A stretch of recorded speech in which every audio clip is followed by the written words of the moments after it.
আপনি কি জানেন না খেয়ে থাকলে শরীরে কি অবিশ্বাস্য ঘটনা ঘটে? শরীর নিজের ক্যান্সার কোষ নিজেই খেয়ে ফেলে, ব্রেইন আরও স্মার্ট হয়, হার্ট সুস্থ হয়। এই আবিষ্কারের জন্য 2016 সালে নোবেল পুরস্কার দেওয়া হয়েছে। এটা কোনো টিকটক ক্লেম নয়, এটা বিশ্বের সর্বোচ্চ বিজ্ঞান পুরস্কার। আর এই পুরো প্রক্রিয়া সবচেয়ে বেশি সক্রিয় হয় রোজার সময়, মানে ইসলাম 1400 বছর আগে যে বিধান দিয়েছে 2016 সালে বিজ্ঞান নোবেল দিয়ে সেটা প্রমাণ করল। কিন্তু এটা শুধু অটোফেজি। রোজায় আরও 6টি বৈজ্ঞানিক পরিবর্তন আছে যা হার্ভার্ড, MIT, জনস হপকিন্স প্রমাণ করেছে, এবং প্রতিটি পরিবর্তন আপনার জীবন বদলে দেবে।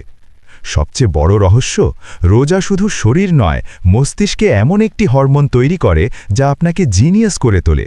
কি সেটা? ফুল ভিডিওতে আছে। 20 মিনিটের ভিডিও, বিজ্ঞান এবং ইসলামের এমন মিল যা আপনাকে হতবাক করবে। এখনই দেখুন।